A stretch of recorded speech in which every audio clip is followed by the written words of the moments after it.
إبراهيم في العالمين إنك حميد مجيد. قال الله تبارك وتعالى في كلامه المجيد: أعوذ بالله من الشيطان الرجيم. بسم الله الرحمن الرحيم. هل ينظرون إلا أن يأتيهم الله في ظلل من الغمام والملائكة وقضي الأمر وإلى الله ترجع الأمور.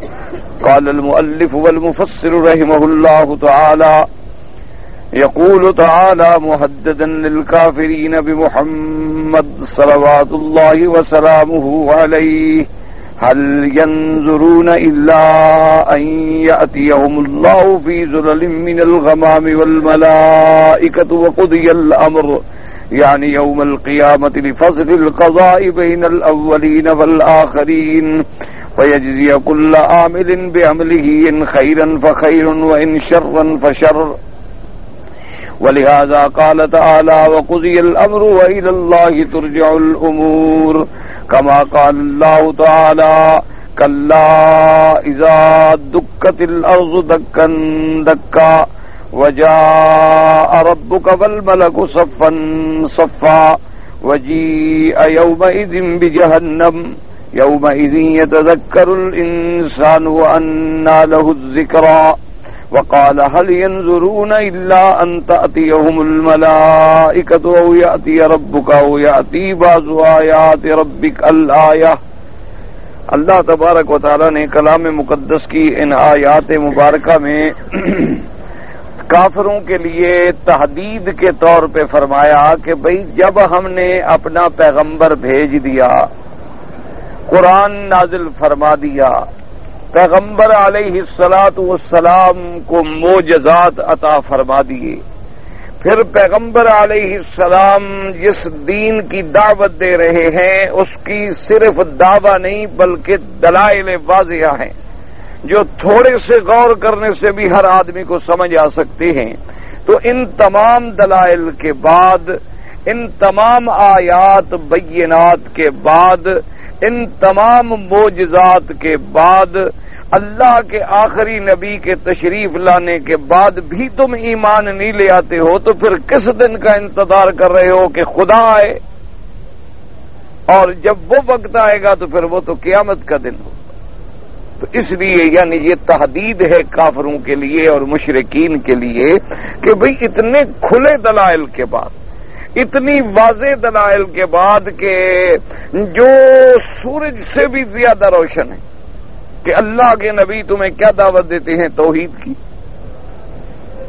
حضور صلی اللہ علیہ وسلم کی دعوت جو ہے وہ کتنی بڑی واضح ہے کہ بھئی ان اصنام کو اور اوثان کو اللہ کے سوا غیروں کو نہ پوجو اور ایک خدا کی عبادت کرو بس. اور پھر اللہ کے نبی تمہیں کیا حکم دیتی ہے کہ اچھے کام کرو اور برے نہ کرو. اللہ کے نبی تمہیں خیر کی طرف بلاتے ہیں اور برائی سے تمہیں منع کرتے. اللہ کے پیغمبر تمہیں کیا دعوت دیتی ہے کہ تمام انبیاء پہ ایمان رکھو، تمام اللہ کی اتری ہوئی کتابوں پہ ایمان رکھو، لیکن عمل قرآن پہ ہوگا، عمل شریعت محمد الرسول اللہ صلی اللہ علیہ وسلم پہ ہوگا. اور ہم نے مرنا ہے اور مرنے کے بعد پھر ہم نے اٹھنا ہے اور پھر ہمارا حساب کتاب ہوگا. یعنی اتنی واضح دعوت ہے، اتنی سچی دعوت ہے، اتنی کھری دعوت ہے کہ جس میں کسی کو کوئی شبہ نہیں ہو سکتا.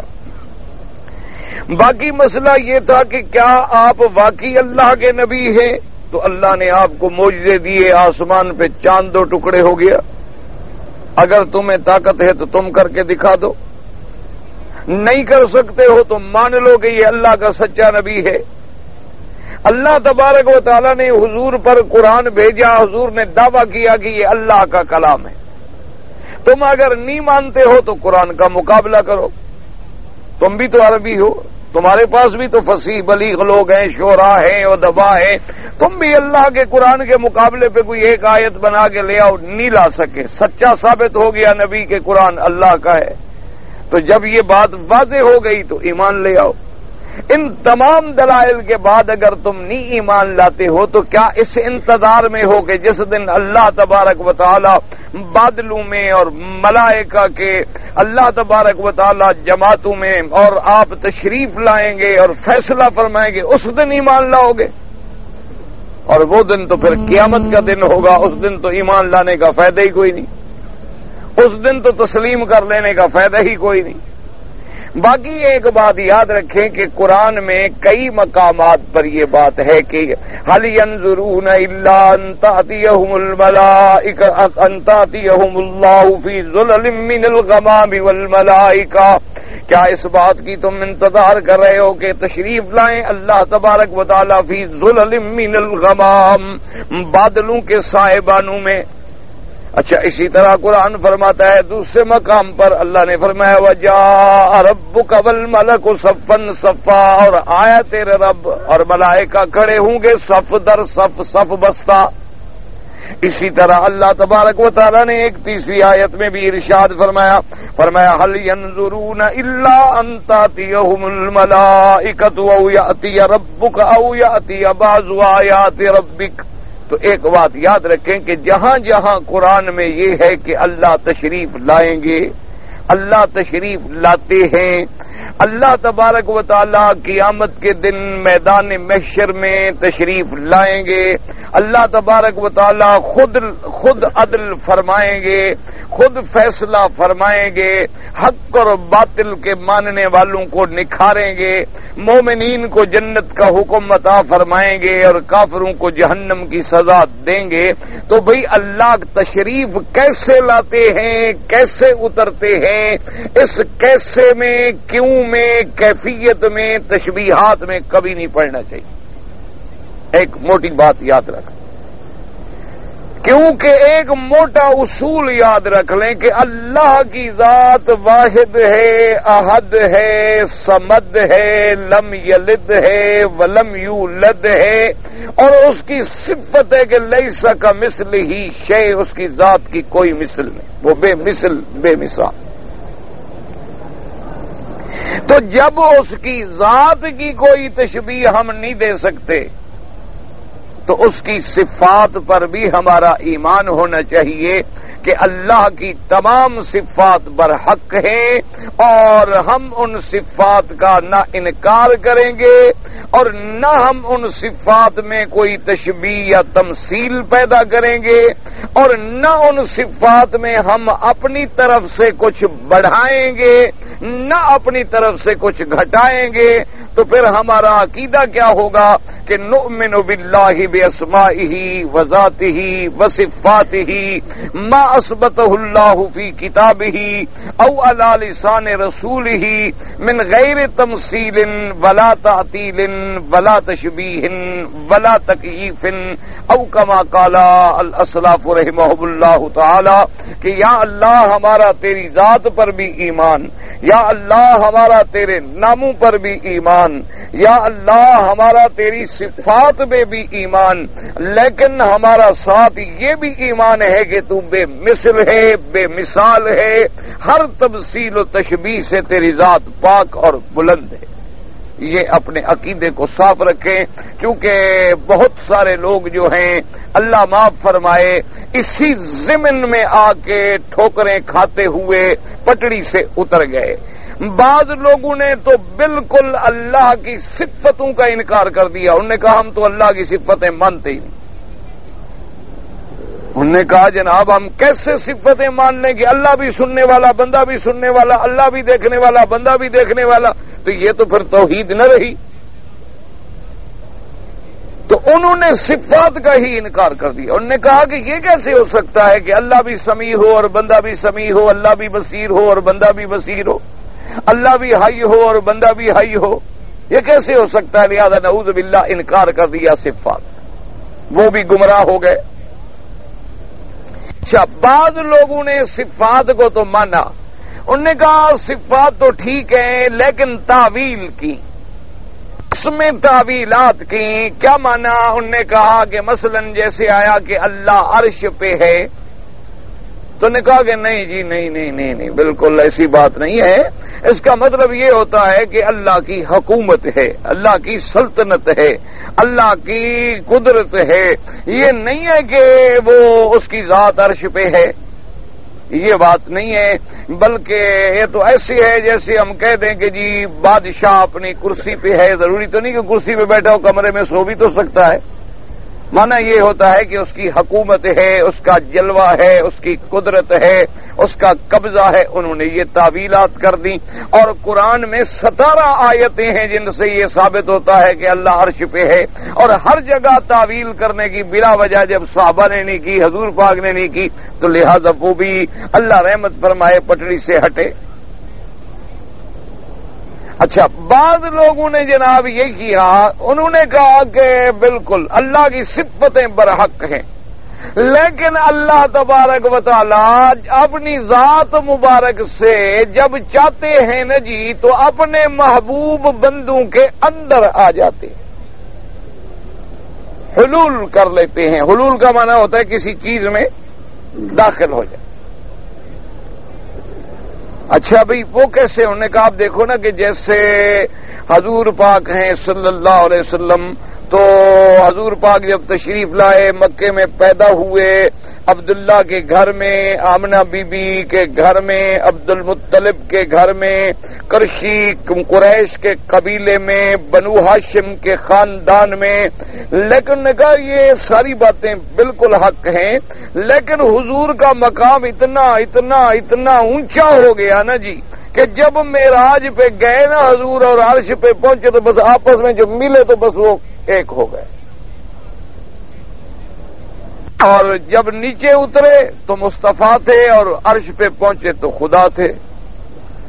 اور انہوں نے جناب کتابوں میں لکھ دیا کہ جبریل علیہ السلام جو تھے نا جی, جبریل علیہ السلام کو حضور نے فرمایا کہ آگے آ جاؤ, تو جبریل رک گئے. اتنے تک تو بات ٹھیک ہے, اتنے تک تو روایات میں بھی ہے کہ جبریل ایک جگہ رک گئے. اور حضور نے فرمایا کہ آگے آؤ, تو نے کہا کہ یا رسول اللہ ہر فرشتے کا ایک مقام ہے, وما منا الا لہ مقام معلوم, ہم سب کا ایک مرتبہ ہے, ایک مقام ہے, ایک حد ہے, اس سے آگے ہم نہیں جا سکتے. تو رک گئے. یہ بات تو ٹھیک ہے, حدیثوں میں ہے, جو قرآن حدیث میں ہو آمنا وصدقنا, اس پر تو ہمارا ایمان ہے. اچھا, اب اگلا حصہ جو ہے نا جی, اس میں کچھ افسانہ ترازی کر لی. انہوں نے کہا کہ اللہ نے فرمایا کہ جی آگے آ جائیں, تو حضور اور آگے آ گئے. پھر فرمایا ادنو منی, اور آگے آ جائیں, پھر اور آگے آ گئے. اب حضور نے ارادہ کیا کہ بھی چونکہ میں عرش پہ جا رہا ہوں تو اب مجھے جوتے اتارنے چاہیے. بھئی اللہ کا عرش ہے تو ہمیں جوتے اتارنے چاہیے. تو اللہ نے فرمایا کہ نہیں محمد مصطفیٰ, اب کوئی موسیٰ علیہ السلام تھوڑے ہیں کہ بھی طور میں جوتے اتاریں, آپ تو جوڑے کے ساتھ عرش پہ آ جائیں. تو پھر حضور جوتوں کے ساتھ عرش پہ چلے گئے. اچھا, اب دیکھو, ایک طرف کہتے ہیں کہ اللہ لا مکان ہے, اس کا مکان کوئی نہیں, اور پھر عرش پہ حضور کو کیوں چڑھا رہے ہو جب مکان ہی کوئی نہیں. کوئی عقل سے سوچیں ذرا, اللہ نے عقل دیا ہے, کوئی دماغ میں بھوسا نہیں بھرا ہوا. اللہ نے عقل بھی جب فرماتے ہیں بھی عقیدہ یہ ہے کہ جی اللہ پاک تو وہ جی لا مکان ہے, اس کا کوئی مکان ہو تو پاک ہے, ٹھیک ہے جی. چلو جب لا مکان ہے کیا مانا, یعنی مکان ہی کوئی نہیں, تو پھر عرش پہ حضور کو بھیجنے کی ضرورت, کوئی وجہ آخر سمجھائیں نا. پھر عرش پہ حضور کیوں گئے؟ یا تو پھر وہ بات مانیں جو سلف کہتے ہیں کہ اللہ کا مقام عرش ہے, پہلے ایک عقیدہ بنائیں پھر حضور کو عرش پہ لے جائیں. یا جب آپ انکار کرتے ہیں کہ جی نہیں وہ واحد ہے مگر لاکھوں دلوں میں ہے تیری دھڑکن, تیری وحدت کا کیا کہنا, تیری کثرت کا کیا کہنا, تو واحد بھی ہے, تو کثرت بھی ہے, وحدت بھی ہے اور کثرت بھی ہے. تو انہوں نے کہا کہ اچھا جی حضور جوڑے کے ساتھ عرش پہ چلے گئے. اب لوگ بیٹھے ہوتے ہیں بیچارے, اللہ ہدایت تھا فرمائے علم تو ہوتا ان کا, سبحان اللہ, واہ مولوی صاحب سبحان اللہ, کیا مقام ہے حضور کا, جوتے کے ساتھ عرش پہ چلے گئے. تم مسجد میں جوتے کے ساتھ آ جاؤ تو تمہارا مقام ہے یا بے ادبی ہے؟ اللہ کے نبی کو تم یہ مقام دے رہے ہو کہ جوتے پہن کے عرش پہ چلے جائیں.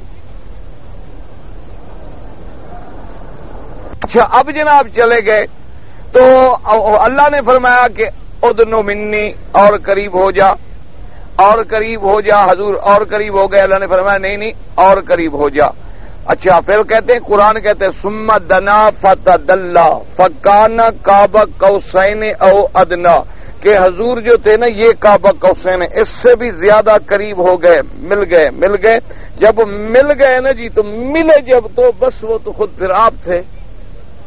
اب جبریل نے جو یوں کر کے دیکھا تو جبریل ہنس پڑا. تو حضور نے فرمایا کیوں ہنستے؟ اس نے کہا حضور نیچے بھی آپ تھے، اوپر بھی آپ ہیں، پھر آپ نے ہمیں تو خامخواہ پریشان کیا. نے کہا سبحان اللہ، دیکھو کیسا عاشق رسول ہے، حضور کا مرتبہ کتنا اونچا کیا. حالانکہ یہ نہ سوچا کہ عاشق رسول نہیں، ایمان سے بھی نکل گیا ہے. یہ باتیں کہنے سے ایمان بھی ختم ہو گیا کہ جب رسول اور نبی اور خدا ایک ہو گئے تو پھر نعوذ باللہ یہ سارا اسلام دین، یہ شریعت پھر یہ تو ڈرامہ بن گئی کہ قرآن بھیجنے والا بھی آپ، پڑھنے والا بھی آپ، معراج پہ بلانے والے بھی آپ، جانے والے بھی آپ. پھر یہ تو افسانہ بن گیا. پھر آپ کافروں کو کیا کہیں گے کہ کوئی افسانہ بنا رہے ہو، کوئی قصہ دکھا رہے ہو، کوئی مسمرزم ہے، یہ شریعت ہے. اس لیے ہمیشہ یاد رکھیں. اچھا اب جناب انہوں نے تو کہا کہ اللہ اور نبی ایک ہو گئے. اچھا جی ایک ہو. اچھا بھئی یہ ہمیں تو مکے میں نظر آ رہے ہیں، حضور آپ کیسے کہتے ہیں خدا؟ انہوں نے کہا نہیں یہ تو لباس جو ہے وہ تو بشری ہے، اسی لیے حضور کا نام احمد ہے اور اللہ کا نام احد ہے. یہ میم کا ایک پردہ ہی ہے نا، میم نکال لو تو وہی احد ہے، یہ بھی احد ہے، صرف میم نکال لو. اچھا قرآن سے میم نکال لو، کون نکالے گا؟ کافر نہ. قرآن سے جو ایک حرف نکالنے کون چاقو چلائے گا؟ وہ بے ایمان کون پیدا ہو سکتا ہے؟ اللہ کے قرآن سے حرف کاٹ لو گے. وَمُبَشِّرًا بِرَسُولٍ يَأْتِي مِن بَعْدِ اسْمُهُ احمد. احمد اسم میں بھی میرے مدنی سرکار کا قرآن میں ہے کہ نہیں؟ اچھا قرآن سے کوئی ایک حرف نکال لے یا ایک حرف بڑھا لے وہ مسلمان ہوتا ہے؟ تو پھر یہ میم نکالے گا کون؟ اچھا جی پردہ ہو گیا. اچھا ٹھیک ہے ایک ہو گئے. اب جناب جب ہم نے یہ عقیدہ بیان کیا تو شیعہ پیچھے رہنے والے کہاں تھے؟ انہوں نے کہا کمال ہے، سنی تو نمبر لے گئے، انہوں نے تو نبی کو خدا بنا دیا، ہم تو مر گئے. انہوں نے کہا کمال کرتے ہو جی. نہیں علی خود خدا ہے. انہوں نے کہا تم نبی کو خدا بنا سکتے ہو تو پھر ہم بھی علی کو خدا بنا سکتے ہیں. کیسے خدا ہے؟ انہوں نے کہا اللہ میں علی کے اندر چلا گیا، حلول ہو گیا. ظاہر میں علی ہے، اندر خدا ہے. اچھا پھر یہ عقیدہ کوئی ایسا کچا پکا نہیں، خود حضرت علی کے سامنے آگے کھڑے ہو گئے، کہا تم خدا ہو. حضرت علی رضی اللہ تعالیٰ عنہ نے فرمایا بدبختوں میں بندہ ہوں، عقل کی بات کرو. میں علی ابن ابی طالب ہوں، داماد محمد مصطفیٰ ہوں، میری بیوی ہے، میرے بچے ہیں، میں کیسے خدا ہوں؟ نے کہا نہیں جی نہیں، آپ حضرت لاکھ بہانے بنائیں، آپ خدا ہیں. حضرت نے فرمایا ان کو قید کر دو. قید کر دیا. 3 دن کے بعد نکالا، بھوکھا پیاسا رکھا. 3 دن کے بعد بھی شاید دماغ ٹھیک ہو گیا ہوگا اور پوچھا اب کیا عقیدہ ہے؟ انہوں نے کہا وہی جی بالکل آپ خدا ہیں.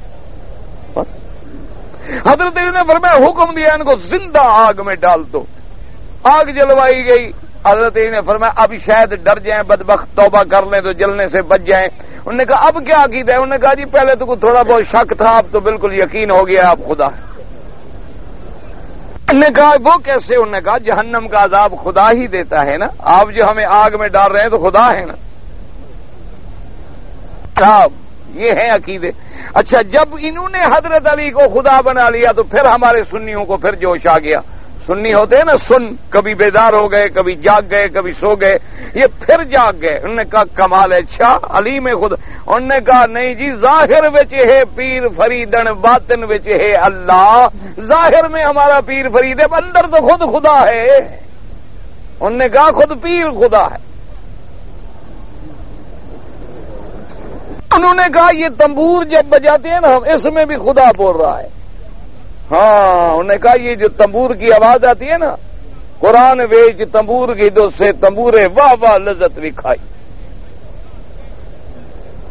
کہ یہ تنبور جب ہم بجاتے ہیں نا ٹینٹی ٹینٹی کرتے ہو کہتے یہ تو وہاں بھی ہیں ان کو ٹینٹی ٹینٹی سنا دے یہ تو اللہ کی آواز آ رہی ہے اندر سے ان کو کیا پتا وہابیوں کو یہ تو وہابی ہیں بے وقوف یا قرآن پڑھتے ہیں یا حدیث پڑھتے ہیں اور تو ان کو پتہ ہے نہیں نہ گانے کا نہ بجانے کا نہ مجرے کا نہ علم موسیقی کا نہ راگ کا نہ طوائفوں کا نہ شراب کے نشے کا نہ بھنگ کا نہ چرس کا ان کو کیا پتہ لگے یہ خدا تک تو پہنچ ہی نہیں سکتے قرآن پڑھتے بندہ خدا تک تھوڑا پہنچتا ہے وہ تو سوٹا لگائے تو پہنچتا ہے. دیکھو نا جی جب وہ نشے میں ہوگا تو پہنچ گیا نا جی ہاں پہنچ گیا. عقل تو ہے نہیں نا اب جو مرضی آئے کہتا رہے. انہوں نے کہا جناب بالکل ظاہر میں یہ پیر صاحب ہیں ہمارے بالکل یہ بس اندر خود انہوں نے کہا جی بس ہر جگہ ہر جا یار دا جلوہ عاشق جان یقین ہر جا بس میں جب پیر کو دیکھتا ہوں تو خدا نظر آتا. سبحان اللہ. کعبہ شریف کو جو دیکھتا ہوں تو پھر بھی خدا نظر آتا. قرآن شریف کو جو دیکھتا ہوں اس میں بھی خدا نظر آتا. بی بی رابعہ بصریہ کو جو دیکھتا ہوں اس میں بھی خدا نظر آتا ہے. کعبہ شریف خود جاتا ہے سلام کرنے کے لیے بی بی کا. نتیجہ کیا نکلا؟ ایمان ختم، اسلام ختم، جنت کی پٹڑی سے اتر کے جہنم کی پٹڑی پہ آ گئے. اب اگر عقیدہ ہوتا کہ الرحمن علی العرش استوى فرمایا میری ذات رحمان بھی ہے رحیم بھی ہے میں عرش پہ ہوں. اب عقیدہ یہ تھا اللہ تو عرش پہ ہے لیکن تیری مثال ہم نہیں دے سکتے، تیری تکییف نہیں کر سکتے، تشبیہ نہیں دے سکتے، تمثیل نہیں دے سکتے. میرا اللہ آپ آسمان سے اگر اترتے ہیں ہمارا ایمان ہے، آپ قیامت میں میدان حشر میں آئیں گے ہمارا ایمان ہے، لیکن آپ کا اترنا کیسا آنا کیسا اس کی کوئی مثال دینا لیس کمثلہ شیء. میرا اللہ تو سنتا ہے لیکن تیرا سننا اور ہے، بندے کا سننا اور ہے. بندے کا سننا جو ہے ایک حد تک ہے اس کے بعد نہیں سن سکتا. اور تیری ذات ہے جو عرش پہ ہو کر بھی دریاؤں کے اندر مچھلی کے پیٹ میں بھی پکارے نبی تو سنتا ہے. تیرا سننا اور ہے، بندے کا سننا اور ہے. میرا مولا تیرا دیکھنا اور ہے، بندے کا دیکھنا ہے. اگر پردہ بھی آ جائے تو نظر ختم، اندھیرا آ جائے نظر ختم، دیوار آ جائے نظر ختم. لیکن تیری ذات ایسی ہے کہ کوئی لاکھ پردوں میں تہجد پڑے تو دیکھتا ہے، کوئی لاکھ تالے لگا کے زنا کرے تو دیکھتا ہے. تیرے آگے کچھ چھپا ہوا نہیں ہے. تیرے دیکھنے کی کون مثال دے سکتا ہے؟ اگر ہم قرآن کے مطابق رہتے الحمدللہ تو نہ ہم پٹڑی سے اترتے، نہ نبی کو خدا بناتے، نہ نبی صلی اللہ علیہ وسلم کی صفتوں میں اللہ کی صفتوں کو ملا دیتے، اور نہ ہم کہتے کہ اوپر سے لباس بشر ہے اور اندر سے خدا ہے. نعوذ باللہ ثم نعوذ باللہ. اللہ تبارک و تعالی معاف کرے. قرآن کہتا ہے کہ آپ بشر ہیں، قرآن نے تو کبھی نہیں کہا کہ پردہ ہے یا لباس ہے. ہم نہ قرآن کے منکر بنتے نہ حضور کے منکر بنتے. نہ شیعہ کو جرت ہوتی کہ علی کو خدا بناتا، نہ جاہل کو جرت ہوتی کہ پیر کو خدا بناتا. پہلی غلطی آپ نے کی، پھر غلطی سے غلطی خود بخود جڑتی گئی، بنتی گئی، لوگ گمراہ ہوتے گئے. اللہ تبارک و تعالی سے دعا کریں اللہ پاک ہم سب کو گمراہیوں سے محفوظ فرمائے. اور جو ہمارے بھائی بعض لوگ اصل میں یاد رکھا کرو بھٹکا ہوا گمراہ جو ہے نا وہ بڑا ہوتا ہے. عام آدمی تو بیچارے جاہل ہوتے ہیں، وہ تو دھوکے میں ہوتے ہیں، ان کو پتہ نہیں ہوتا عقیدے کا. غریبوں کو ان کو تو بس یہ پتا ہے مولوی مکی کہتا ہے خدا کے گھر میں بیٹھا ہے ٹھیک بات کہتا ہوگا. اب ان کو کیا پتا؟ اسی طرح اصل گمراہ کرنے والے وہ ائمۃ المضلین، حضور نے فرمایا کہ میری امت میں ایسے امام بھی پیدا ہوں گے جو لوگوں کو گمراہ کریں گے، توحید کے بجائے شرک کی دعوت دیں گے، سنت کے بجائے بدعت کی دعوت دیں گے، اور نیکی کی بجائے گناہوں کی دعوت دیں گے۔ اب جناب لوگ حیران ہوتی ہیں کہ ایسا بھی کوئی ہو سکتا ہے کہ نیکی کی بجائے گناہوں کی دعوت دے، لیکن اس کو سمجھ لو کہ جب عقیدہ یہ ہو جائے جیسے عیسائیوں کا عقیدہ ہے کہ ہفتے میں اتوار کے دن آپ پادری کے سامنے آ کے اعتراف کر لیں کہ اس ہفتے میں میں نے شراب پیا، زنا کیا، ڈاکہ مارا، چوری کی، اور وہ آپ کو معاف کر دے تو آپ کے سارے گناہ معاف ہو گئے۔ عیسائیوں کا یہ عقیدہ، ہمارے جاہل کا یہ عقیدہ ہے کہ لاکھ تو گناہ کر لیکن تیرا پیر مضبوط ہے، اس کا دامن مضبوطی سے پکڑ لے تو پیر کھینچ کے تمہیں جنت میں لے جائے گا، پتہ نہیں خود کہاں جائے گا، یہ تو اللہ کو پتہ ہے۔ عقیدہ یہ ہے۔ اس لیے گمراہ جو ہمارے جو عام طبقہ ہے نا، وہ بیچارے جاہل ہیں، وہ جہل میں مبتلا ہیں۔ وہ غریب تو قبر پہ سجدہ بھی اسی لیے کر رہے ہیں کہ بھئی یہ قبر والا راضی ہو جائے گا تو خدا راضی ہو جائے گا۔ وہ تو غریب بیچارے اس محبت میں پڑے ہیں کہ بھئی جب ہم قبر والے کا سجدہ کریں گے، جب داتا راضی ہوگا تو داتا خدا سے کہہ دے گا خدا راضی ہوگا۔ لیکن یہ کسی نے نہ سمجھایا کہ جب سجدہ کرنے سے غیر اللہ کے سجدے میں آدمی کافر ہو جائے گا، کافر کے لیے نہ داتا سفارش کر سکتا ہے نہ محمد مصطفیٰ سفارش کر سکتے ہیں۔ اللہ نے فرما دیا وَلَا تَنفَعُهُمُ الشَّفَاعَةُ عِندَهُ إِلَّا لِمَنْ أَذِنَ لَهُ، خبردار کسی کو کسی کی سفارش نفع نہیں پہنچائے گی جب تک میں اجازت نہ دوں۔ اور فرمایا کوئی فرشتہ بھی نہیں بول سکتا، کوئی نبی بھی نہیں بول سکتا جب تک کہ میں حکم نہ کروں۔ اور اللہ نے فرمایا میرا حکم نبی اگر شفاعت کریں گے ان کے حق میں کہ جن کی ایمان پہ موت آئی، توحید پہ موت آئی لیکن گناہگار ہیں، ان کے گناہوں کی وجہ سے سزا ہے تو ان کی سفارش کریں گے، نہ کہ نعوذ باللہ ابھی جہل کی سفارش کریں گے۔ کیا خیال ہے حضور ابو جہل کی بھی سفارش کر کے چھڑوائیں گے؟ وہ تو رشتہ دار ہیں۔ مسلمانوں سمجھو، ابراہیم علیہ السلام حدیث میں ہے اللہ جب دیکھیں گے کہ ان کے والد آزر کو اللہ معاف کرے فرشتے پکڑ کے لے جا رہے ہیں جہنم میں ڈالنے کے لیے، تو حضرت ابراہیم الخلیل عرض کریں گے مولا تیرا وعدہ ہے یوم لا یخزی اللہ النبی، کہ قیامت کے دن میں اپنے پیغمبروں کو رسوا نہیں کروں گا۔ اور میرا مولا وَأَيُّ خِزْيٍ مِّنَ الْأَبِّ الْأَبَدِ، اس سے بڑی رسوائی کیا ہوگی کہ میرے باپ کو جہنم میں ڈالا جائے۔ اللہ فرمائے گے ابراہیم آنکھیں بند کرو، آنکھیں بند کر دیں، فرمایا کھولو، کھولیں گے تو وہ ایک جانور کی شکل ہو جائے گی۔ فرمایا میرے فیصلے نہیں بدلتے، تجھے رسوائی سے بچانے کے لیے شکل میں نے بدل لی ہے، فیصلے نہیں بدلتے، جائے گا جہنم میں چونکہ موت کفر پہ آئی ہے۔ موت کفر پہ آئے، نبی کا باپ ہے آزر، اللہ نے فرمایا وَمَا كَانَ اسْتِغْفَارُ إِبْرَاهِيمَ لِأَبِيهِ إِلَّا عَن مَّوْعِدَةٍ وَعَدَهَا إِيَّاهُ فَلَمَّا تَبَيَّنَ لَهُ أَنَّهُ عَدُوٌّ لِلَّهِ تَبَرَّأَ مِنْهُ۔ اللہ نے فرمایا ابراہیم روز دعائیں مانگتے فغفر لے ابی، فغفر لے ابی، اللہ میرے ابے کی مغفرت کر، اللہ میرے ابے کی مغفرت کر، اللہ میرے ابے کے گناہ معاف کر، ہدایت دے دے، انہ کان من الضالین، میرا ابا گمراہوں میں ہے، مولا تو قادر ہے ہدایت دے دے۔ لیکن جب آزر کو موت آ گئی اللہ نے فرمایا ابراہیم بس اب ہدایت نہ مانگنا، وہ کفر پہ مر گیا، ختم۔ نوح علیہ السلام نے کیا کیا؟ یہی کہا نا میرا اللہ میرے بیٹے کو بچا لے۔ اللہ نے فرمایا نہیں تمہارا بیٹا نہیں ہے، ختم۔ صرف بیٹا تم اس کو سمجھتے ہو جو تمہاری صلب سے پیدا ہو، جب اس نے کلمہ نہیں پڑھا بیٹا کیا مطلب؟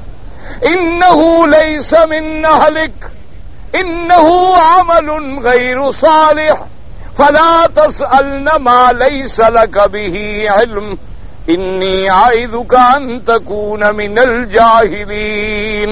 اللہ نے فرمایا نوح علیہ السلام خبردار، پھر مت مانگنا بیٹے کی بخشش. اگر پھر تم نے درخواست کی تو میں تمہارا نام بھی کاٹ سکتا ہوں، میں تو بے نیاز ہوں. میں تمہیں تنبیہ کرتا ہوں انی اعوذک ان تکون من الجاہلین، ایسا نہ ہو کہ میں بھی تمہیں اس سل کے جاہلین میں شمار کر دوں. یعنی آپ اندازہ کریں کہ جس کے سامنے کوئی پیغمبر اپنے بیٹے کی بات نہیں کہہ سکتا، باپ کی نہیں کہہ سکتا، لوط اپنی بیوی کی نہیں کہہ سکتا، نوح علیہ السلام اپنی بیوی کی نہیں کہہ سکتے، حضور ابھی لہب ابھی طالب ابھی جہل کے لیے نہیں مانگ سکتے، اور ہم یہ عقیدہ رکھیں او جی نماز پڑھو نہ پڑھو، روزہ رکھو نہ رکھو، بھائی یہ وہابیوں کی باتیں ہیں. بس پیر مضبوط پکڑو، ذرا تکڑا ہو جو تمہیں کھینچ کے لے جائے، زور یعنی تمہارا بوجھ اٹھا سکے، پہلے وہ اپنا تو اٹھائے. مسلمانوں اپنے عقیدے ٹھیک کرو، اللہ سے دعا کرو. مکے مدینے میں آ گئے ہو تو میری بات ایک مان لو، تم ایک طواف کر کے ملتزم پہ کعبہ شریف کے دروازے سے حجر اسود سے دروازے تک جو جگہ ہے نا اس کے قریب پہنچ سکو، یا سامنے کھڑے ہو کے اللہ سے مانگ لو کہ مولا تو نے کعبہ دکھا دیا تو ہمیں ہدایت بھی دے. بس اللہ سے دعا مانگ لو کہ مولا یہ وہ جگہ ہے جہاں محمد مدنی پیدا ہوا ہے، یہ وہ جگہ ہے جہاں تیرا قرآن اترا ہے، جو تیرے نبی کا سیدھا راستہ ہے وہ ہمیں عطا فرما دے. بس ایک دعا مانگ لو دل سے، اللہ سے جتنے دن رہو دعا مانگتے رہو، اللہ سینہ کھول دے گا اور ہدایت مل جائے گی. ورنہ پھر ساری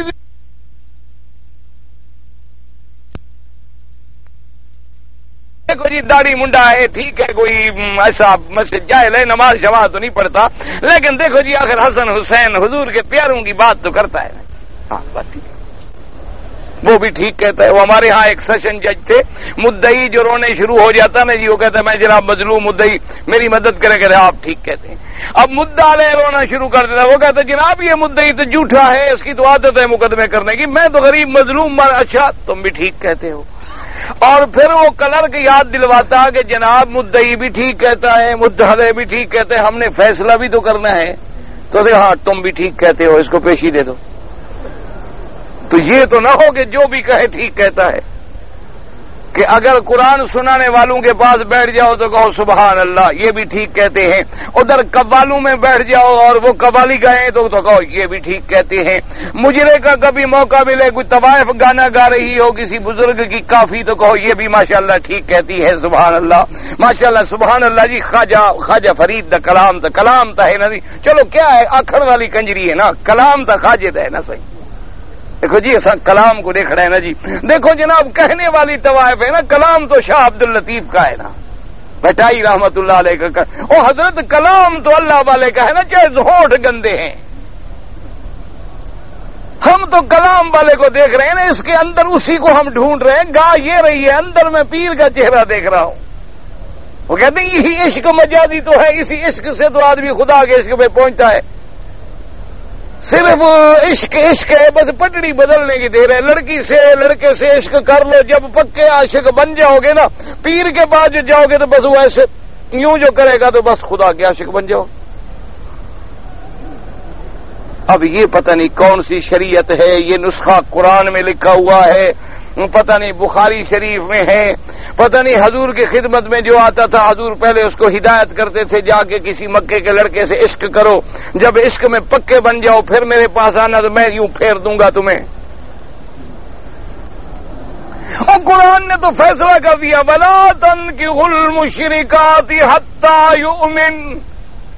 فرمایا خبردار اگر مسلمان ہو تو اب کسی مشرکہ عورت سے شادی نہیں کر سکتے ہو. فرمایا اگر تو مسلمان عورت ہے تو خبردار کسی مشرک سے شادی نہیں کر سکتی. وَلَعَبْدٌ مُؤْمِنٌ خَيْرٌ مِّن مُّشْرِكٍ وَلَوْ أَعْجَبَكُمْ. فرمایا کہ عبد مومن جو ہے ایمان والا وہ زیادہ بہتر ہے اگر ایک مشرک جمال والا ہے، کمال والا ہے، نسب والا ہے، سامنے ایمان والا ایک عبد ہے وہ عبد زیادہ بہتر ہے. قرآن تو یہ نہیں کہتا کہ حسن جمال پہ پہلے عشق پکاؤ پھر پٹڑی پھیریں گے. وہ تو کہتا لاکھ جمال ہو ابھی لہب کہلاتا ہو میرے محمد کا کلمہ نہیں پڑھا جہنم میں جائے گا. لاکھ وہ اپنے حسن پہ اترائے لاکھ دولت پہ اترائے اگر محمد مدنی کا غلام نہیں بنے گا جنت نہیں ملے گی. جنت تب ملے گی جب توحید ہو اور مدنی سرکار کے قدموں پہ چلے سنت پہ چلے. شریعت بنانے کا حق میرے اللہ کو ہے سمجھانے کا حق محمد مصطفیٰ کو ہے نمونہ پیش کرنا صحابہ کو ہے. یہ نہیں کہ ہم جب چاہیں اپنے دین خود بناتے چلے جائیں جب چاہیں اپنے قصے خود گھڑتے چلے جائیں پھر شریعت تو کوئی نہ ہوئی. پھر تو ایک تماشا ہوا جس کی مرضی آئے وہ شریعت بنا لے. اس لیے اللہ نے فرمایا میرے مدنی آپ ان کو تنبیہ کریں تحدید کریں کہ بدبختو تم کس بات کی انتظار کر رہے ہو. هل ينظرون الا ان ياتيهم الله في ظلل من الغمام والملائكة وقضي الامر وَإِلَى اللَّهِ تُرْجَعُ الْأُمُورُ.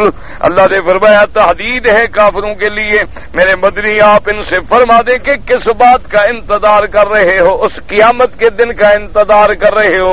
لِفَصْلِ الْقَضَاءِ جب اللہ پاک اولین و آخرین کے درمیان فیصلے کے لیے تشریف لائیں گے اللہ تبارک و تعالی ہر عامل کو اس کے عمل کا بدلہ دیں گے. ان خیرن فخیرن ان شرن فشرن. اگر عمل بہتر ہے تو بدلہ بھی بہتر ملے گا اگر عمل بھیڑے ہے تو بدلہ بھی جہنم ملے گی. اس لیے فرمایا فَمَن يَعْمَلْ مِثْقَالَ ذَرَّةٍ خَيْرًا يَرَهُ وَمَن يَعْمَلْ مِثْقَالَ ذَرَّةٍ شَرًّا يَرَهُ. اللہ اگر تم نے ذرے کے برابر بھی نیکی کی ہے تو تمہیں بدلہ ملے گا ذرے کے برابر بھی برائی کی ہے تو تمہیں بدلہ ملے گا. اب یاد رکھو بعض مولوی اللہ معاف کرے لوگوں کو گمراہی کے لیے کس سے سناتے ہیں کہ دیکھو جی حدیث میں نہیں ہے کہ عورت تھی زانیہ تھی ساری زندگی زنا ہمیں گزر گئی کتے کو پانی پلایا تو خدا نے معاف کر دیا لہذا نمازوں کی کیا ضرورت ہے روزے کی کیا ضرورت ہے. تم کسی کتے کو پانی پلایا کرو بلیوں کو پانی پلایا کرو کبوں کو پانی پلایا کرو. کوئی کبوں کی سرکار کوئی بلوں کی سرکار کوئی ناگوں کی سرکار بن گئی کہ کوئی ناگ بچ جائے گا خدا راضی ہو جائے گا. یہ عقیدہ نہیں ہوتا یاد رکھو یہ اللہ کی رحمت کے نظارے ہوتے ہیں. اگر وہ رحمت کرنے پہ آ جائیں تو ان کی مرضی چھوٹی سی بات پہ بھی بخش دیں لیکن پکڑنے پہ آ جائیں تو پھر چھوٹی سی بات پہ پکڑ بھی تو سکتے ہیں.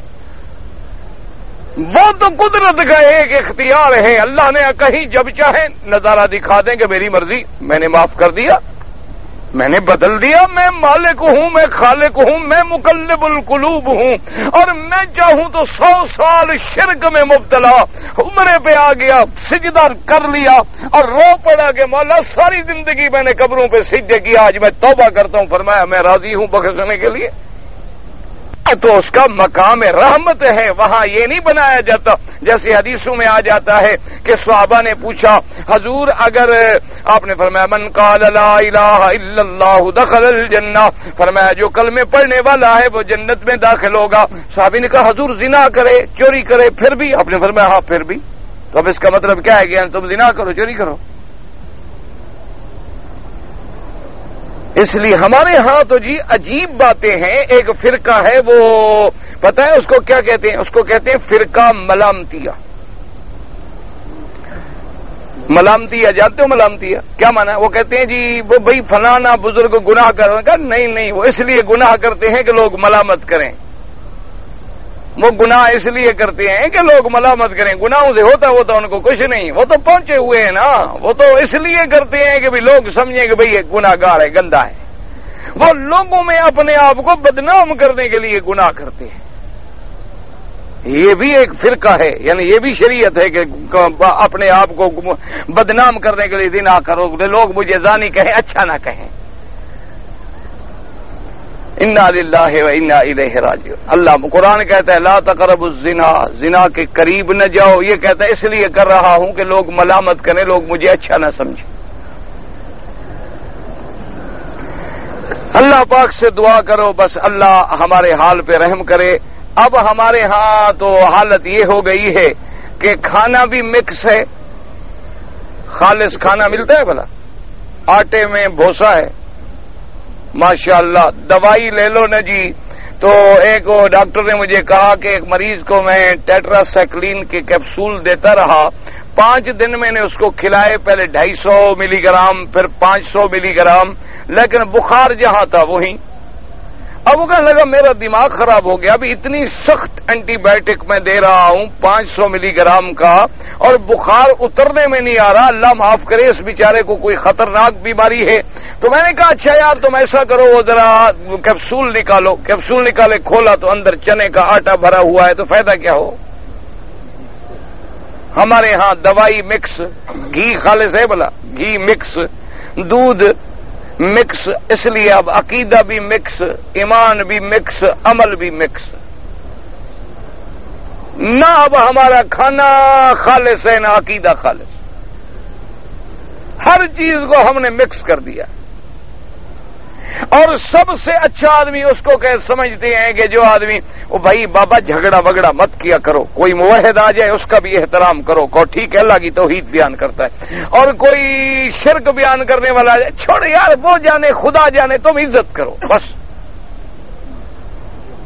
نماز پڑھتا ہے سبحان اللہ اس کی بھی عزت کرو، نہیں پڑھتا بابا اللہ کے درمیان معاملہ ہے، مولوی صاحب آپ بلا ٹھیکیدار ہیں اس کے، نہیں پڑھتا نماز خدا کی ہے تو مولویوں کی ہے. نہیں بابا ہماری تو نہیں ہے. تو نے کہا جب تمہاری نہیں لڑتے کیوں؟ بس ٹھیک ہے اللہ جانے وہ جانے، بے نمازی ہے کیا پتا تم سے اچھا ہو، ہے بے نماز. کہتا ہے جی ہمارا جو ایک آدمی ہے نا بالکل زندگی میں کبھی نماز نہیں پڑھی، زندگی میں کبھی روزہ نہیں رکھا، مسجد کی شکل نہیں دیکھی، لیکن سبحان اللہ بندہ جناب بالکل ایسا ہے نا سبحان اللہ سبحان اللہ. ایسے اخلاق والا شریف آدمی ہم نے دیکھا نہیں. محمد مدنی کہتا ہے ایک نماز نہ پڑھو تو وہ کافر بے ایمان ہے. تم کہتے ہو ایسا آدمی میں نے دیکھا ہی نہیں. ایمان سے کہو میں حضور کی بات مانوں یا تمہاری؟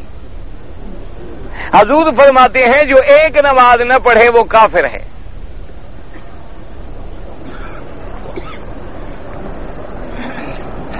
اور امام احمد ابن حنبل رحمت اللہ علیہ اس حدیث کے تابع لکھتے ہیں جو ایک نماز نہ پڑھے وہ کافر ہے.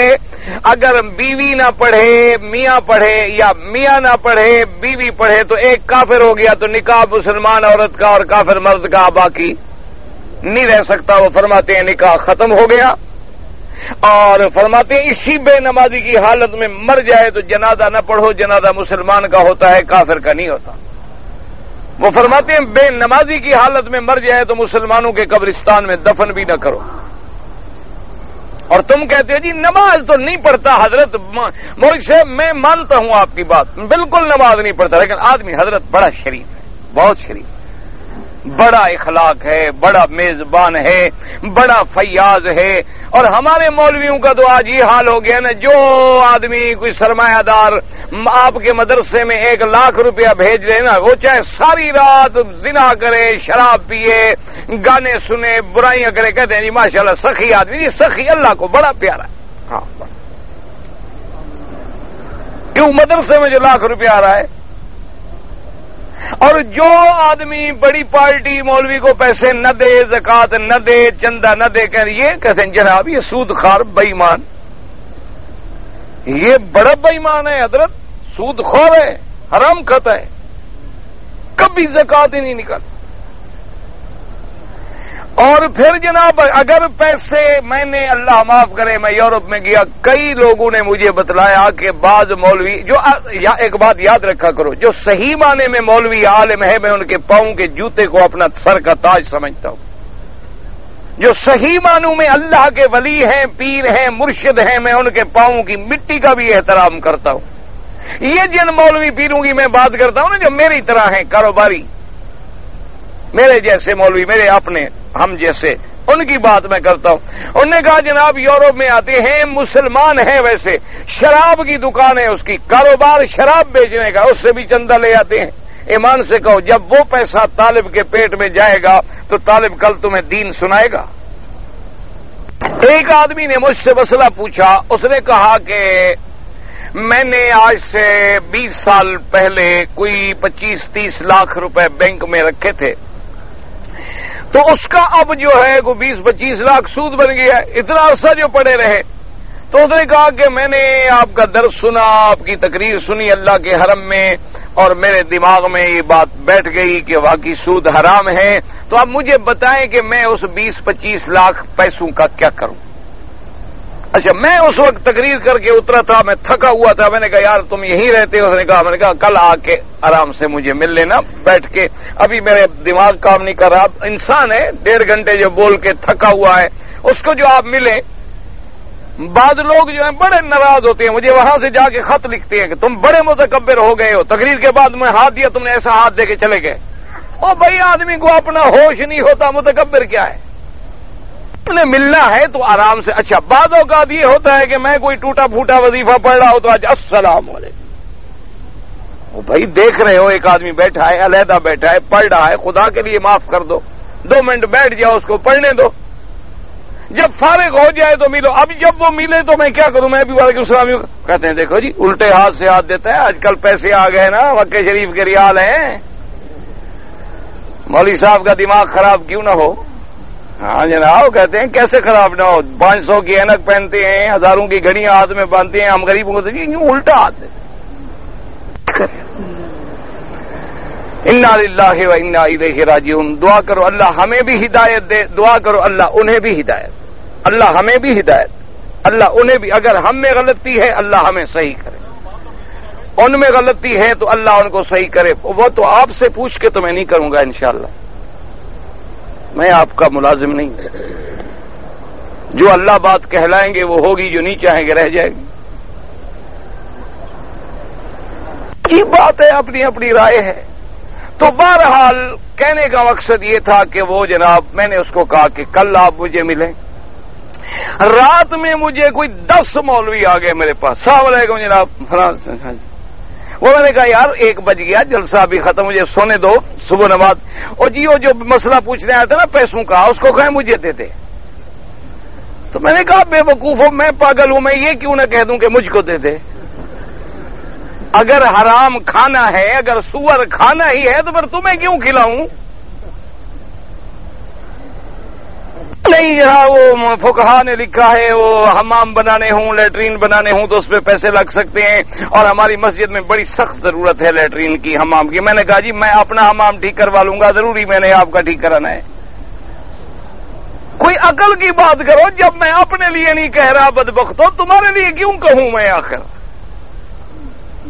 تو خیر بہرحال وہ مجھے ملا، میں نے اس کو مسئلہ بتا دیا کہ اگر ایسی سود کی رقم ہو تو بینکوں سے لے لو، کیونکہ بینک تو پہلے سود خوار ہے، اگر اس سے نہیں لوگے تو تم نے گناہ کیا، تم نے سودی ادارے کی مدد کی، ان سے لے لو، اور بغیر نیت ثواب کی نیت نہ کرو۔ ثواب ملتا ہے حلال پر، حرام پر ثواب نہیں ملتا۔ کسی غریبوں کو، فقیروں کو، بیواؤں کو، یتیموں کو، جہاں تمہارا دل تسلی کرے ان کو دے دو۔ یا کوئی سڑک بن رہی ہے، کوئی مسجد کا راستہ بن رہا ہے، کوئی حمام بن رہے ہیں، کوئی لیٹرین بن رہے ہیں، غسل خانے بن رہے ہیں، اسے حقیر کاموں میں لگا دو، لیکن ثواب کی نیت نہ کرو، اور بینک کو بھی نہ دو، اور آئندہ اس اکاؤنٹ میں کبھی پیسے نہ رکھو جس میں سود ملتا ہو۔ رکھنا پڑے مجبوری تو کرنٹ اکاؤنٹ میں رکھا کریں، کیونکہ گھروں میں رکھنے میں محفوظ نہیں ہے، آدمی مجبور ہے بیچارے، وہ کیا کریں غریب، تو ایسے اکاؤنٹ میں رکھیں جس میں سود نہ بنے۔ اگر پہلے سود بن گیا لے لو اور غریبوں کو دے دو، لیکن ثواب کی نیت نہ کرو۔ تو جناب ایک آدمی نے پوچھا ہے میرے بھائی نے کہ ایک عورت کو طلاق ہوئی، فارغ ہونے کے بعد وہ عورت پھر رجوع کرنا چاہتی ہے، حلالہ کرائے۔ مجھے کیا پتا اللہ کے بندے، طلاق 1 ہوئی، طلاق 2 ہوئی، طلاق 3 ہوئی، کیسے ہوئی، تو میں کیسے مسئلہ بتا دوں؟ اگر 3 طلاقیں ہوئی ہیں تو حلالہ ضروری ہے، اگر 3 طلاقیں نہیں ہیں، بائنہ ہے، تو صرف نکاح دوبارہ ہو سکتا ہے۔ اگر 1 طلاق ہے تو کسی نکاح کی بھی ضرورت نہیں، 2 گواہوں کے سامنے رجوع کر لے، بس رجوع کر سکتا ہے۔ ہر طلاق کا علیحدہ مسئلہ ہے، اس لیے طلاق کا مسئلہ اپنے مقامی عالم سے پوچھا کرو، یا دارالافتاء میں مفتی صاحب سے فتویٰ لیا کرو۔ یہ چٹ لکھ کے طلاقوں کے مسئلے نہ پوچھے کرو، یہ بڑے مشکل مسئلے ہوتے ہیں، اور پتہ نہیں ہوتا اس نے طلاق دی، اس نے کہا تم مجھ پہ حرام ہو، اس نے کہا تجھے طلاق ہے، اس نے کہا تم آزاد ہو، اس نے کہا تم میرے گھر سے نکل جاؤ، اس نے کہا تم میرے لیے بہن لگتی ہو، کیا کہا خدا جانے، لفظ کیا تھے، کہنے والے نے کیا کہا، اس میں بڑی باریکیاں ہیں۔ اس لیے آپ مقامی عالم سے پوچھیں یا دارالافتاء سے فتویٰ لیں۔ ایک آدمی مغرب کی نماز میں دیر سے آیا، امام پہلی 2 رکعت نماز پڑھ لیتے ہیں، آخری رکعت ملی تو اب کھڑے ہونے کے بعد 1 رکعت پڑھ کے بیٹھ جائے، اتحیات پڑھے تاکہ 2 رکعتیں ہو گئی اس کی، پھر کھڑے ہو کے 1 رکعت پوری کر لے، السلام علیکم۔ مشکل کیا ہے اس میں؟ کہتا ہے جی بار زیور بنا ہوا مثال کے طور پر 12 تولے کا ہو، لیکن 2 تولے کھوٹ ہو، کہ جس طرح جب بیچنا ہو تو کم پیسہ ملتا ہے تو زکات کتنے کی دے؟ خالص سونے کی، کھوٹ کی زکات نہیں ہوتی۔ سمجھ آ گئی؟ کھوٹ تو ہوتا ہے ہمارے جو دکاندار ہیں ان کا رزق ہے کھوٹ، وہ کماتے کھوٹ سے ہیں نا بیچارے، ان کا رزق ہوتا ہے، اس کا اللہ کے لیے نہیں ہے کھوٹ ووٹ۔ جو تمہارا خالص سونا ہے اس کی قیمت کرو گے۔ اچھا قیمت بھی ہر سال کبھی چڑھ گئی تو چڑھ گئی، گر گئی تو گر گئی، جو اس سال کا ریٹ ہو۔ تم نے آج سے پہلے مثلا 200 روپے تولے لیا ہو، زکات میں وہی حساب کرتے رہو، نہیں جو آج ریٹ ہوگا۔ ایک معتمر باہر ملک کا جدے ہو کے مکے میں داخل ہوا بغیر احرام کے، وجہ یہ ہے کہ اس کو ملابس سے احرام نہیں تھے، پھر جدہ جا کر بدستور احرام سے عمرہ کیا، عمرہ تو اس کا ہو گیا لیکن دم پڑ گئی۔ یہ کوئی بہانہ نہیں ہے کہ اس کے پاس احرام باندھنے کے کپڑے نہیں تھے، اسلام نے بڑی آسانی دی ہے، جہاز میں بیٹھے بیٹھے یہ قمیص اتار لیتے، بنیان نکال لیتے، سلوار میں بیٹھے رہتے اور اسی کرتے کو کندھے پہ ڈال لیتے، لبیک اللہم لبیک، تمہارا احرام ہو گیا تھا، جدے اتر کے چادر پہن لیتے، کوئی مسئلہ نہیں۔ اب تم نے مسئلہ نہ پوچھا ہو تو پھر اس کا کوئی کیا کرے؟ اچھا تم عمرے پہ رہے تھے، پاسپورٹ بھی تم نے ٹھیک لیا، ویزا بھی ٹھیک لگوایا، ٹکٹ بھی ٹھیک لی اور جہاز بھی تم نہیں بھولے، اپنے جہاز پہ آئے ہو، سیٹ بھی اپنے پہ بیٹھے ہو، صرف عمرے کی چادریں بھول گئی تمہیں؟ یہ کون سا عمرہ ہے؟ جس مقصد کے لیے تم آ رہے تھے وہ تمہارے پاس نہیں تھا تو کرنے کیا آ رہے تھے آپ؟ اس لیے آپ نے احرام جدے سے باندھا، عمرہ تو ہو گیا لیکن دم ادا کرو۔ ایک شخص مکے میں مقیم ہے، ریاض گیا، آتے وقت عمرے کے احرام سے مکے داخل ہوا، صرف طواف کر کے حلق کرا لیا، سعی نہیں کی، صفا مروہ نہیں دوڑا، دم پڑ گئی، کیونکہ صفا واجب ہے عمرے میں، جب اس نے نہیں دوڑی تو دم بھی ادا کرے، صفا مروہ بھی دوڑے، بال بھی کٹوائے۔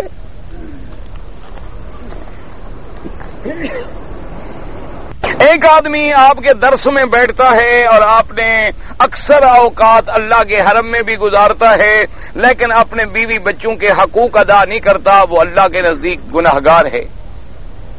شریعت کا حکم ہے کہ ہر اسلام تب مکمل ہوگا کہ آتے کل ذی حق حقہ، کہ بیوی کا حق ادا کرو، بچوں کا حق ادا کرو۔ یہ کوئی دین نہیں ہے کہ مولوی مکی کا درس سنتے رہو، حرم میں بیٹھے رہو، طواف کرتے رہو، بیوی کا حق ادا نہ کرو، قیامت میں جہنم ملے گی۔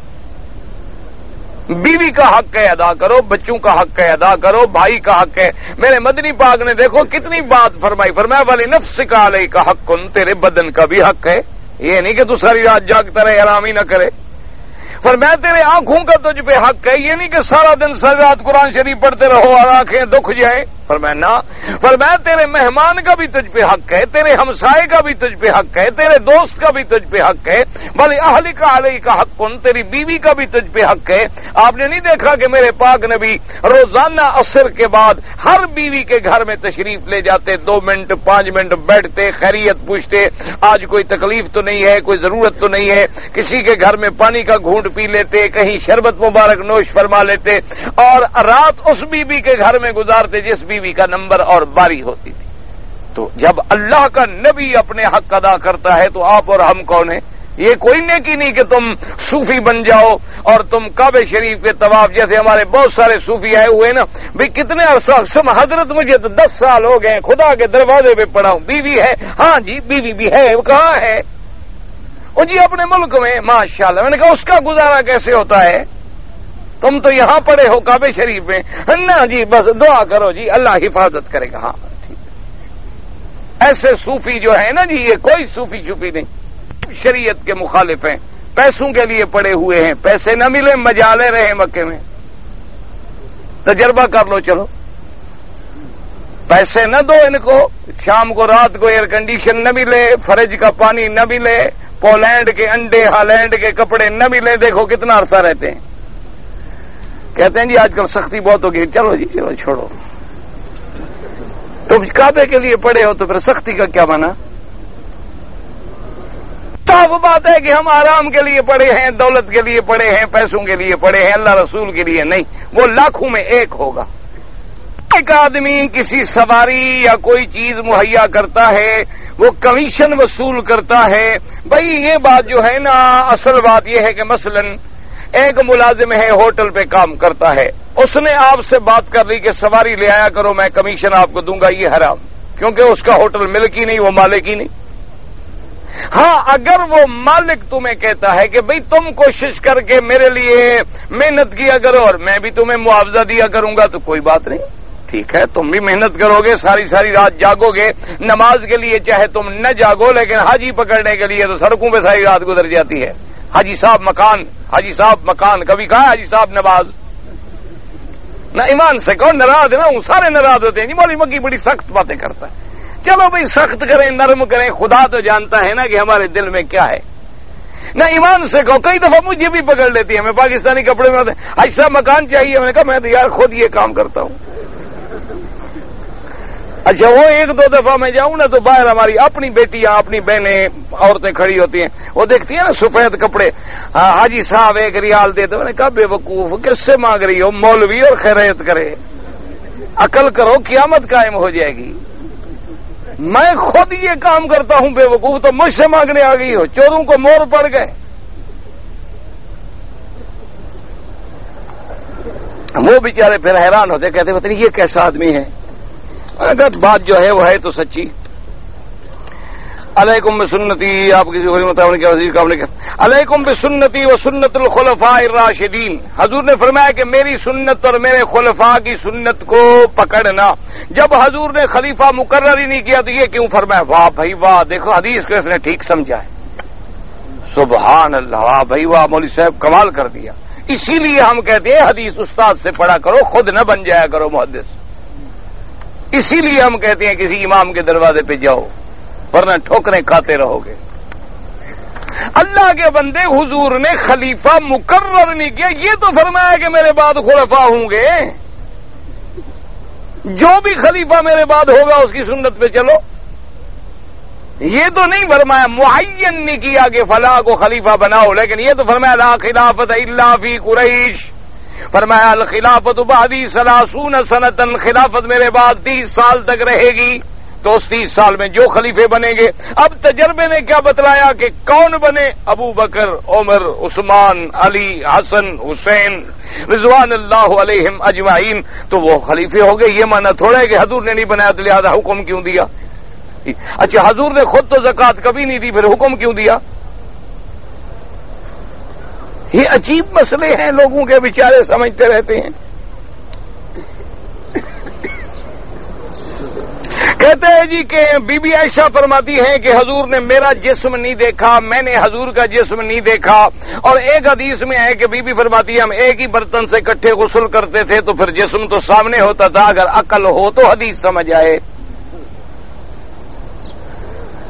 ہاں خدا کے بندے، اشارہ یہ ہے کہ جو جسم آج کل تم دیکھتے ہو یعنی شرمگاہ، سمجھو مانا یہ نہیں کہ سر سے پاؤں تک جسم ہی نہیں دیکھا.